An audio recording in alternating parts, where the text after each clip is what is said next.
If you're on a highway road when it goes beep beep, just step aside or you might end up in a... Welcome to the Average Guy's Restoration Blog. And we're going to call this project Beep Beep Has Laryngitis. About 2 months ago when I drove to the car show over at Larry Miller Dodge, believe it or not, a real coyote was about to cross the road, and I hit the horn and nothing happened. And I thought, oh, my horn's broken.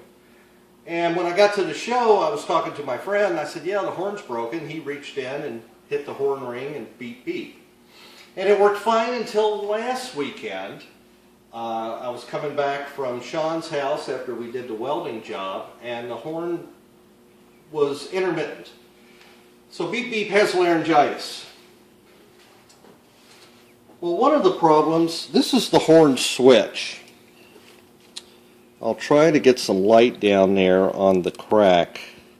So if you see right there, from here to here, the phenolic material in the horn switch is cracked. And also the mounting screws, you can see all kinds of hairline cracks down in there.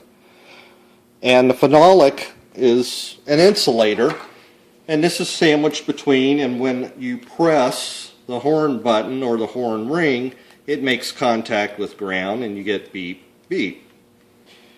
Well, this is not reproduced. It's probably something that doesn't go bad very often, but talking to some friends, a lot of friends told me, they said, well, probably on a Roadrunner the horn gets honked much more than any other car on the planet. And that's true. Since I've owned the car, I'm at car shows, people are saying, does the horn go beep beep? And you've got to show them.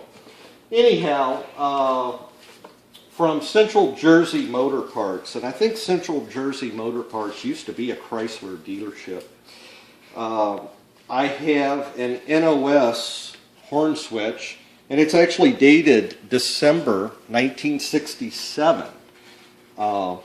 It's not only shinier, but you can see here that the ring, the contact ring is nice, goes all the way around. There's an old joke, if your Roadrunner doesn't go beep beep, then you just own a Plymouth Satellite. So it's important I get this fixed this weekend. But we're going to stop the video and go inside the car. I think I also have another problem. So we're in the car.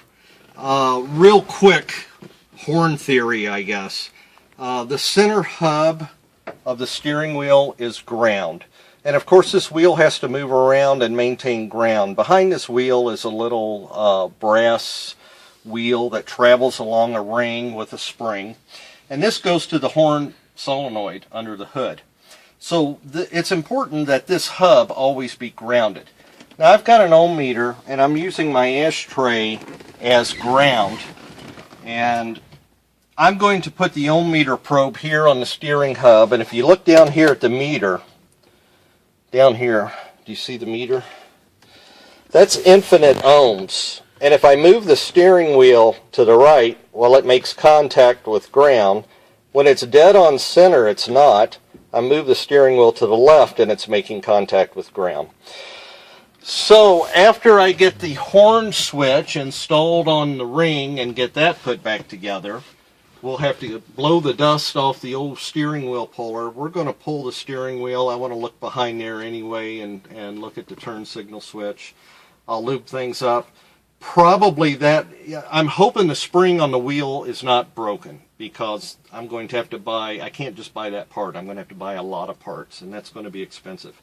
I'm hoping that the contact ring maybe is just dirty or worn or rusty or whatever.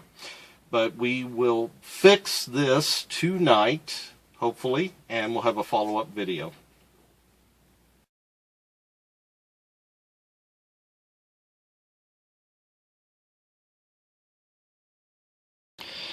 Well, I'll do the wrap-up video without a cameraman. I did pull the steering wheel. I should have taken a photo of that. I did take a photo of the horn ring behind the steering wheel, and I had to shine it up real good, so Tim will post the photo of the horn ring. I shined it up real good with Q-tips and deoxit, and one of those emery boards for your fingernails. Got it nice and shiny. It's kind of a pain to adjust this point and this point of the horn ring. I don't know if you can see in there, but the Phillips head screws, 2 of them are slotted, 1 of them is not. Not a big deal, but it took me 3 or 4 times to get the horn ring centered. Even though it's a little bit off center at the bottom, you need to center this point and this point, or it won't honk all the way around the ring. And for what you've been waiting on, here's the grand finale of the video. Beep Beep's got its voice back. Honks there. Honks there. There. There. There. So I'll put the horn ring back on, and or the horn pad that says Beep Beep. I'll put that back on. I like these kind of projects. They're slam dunk jobs, start to finish was under 2 hours, and nice that I got a NOS horn switch. It feels good, feels nicer than the other one, and thanks for watching the video.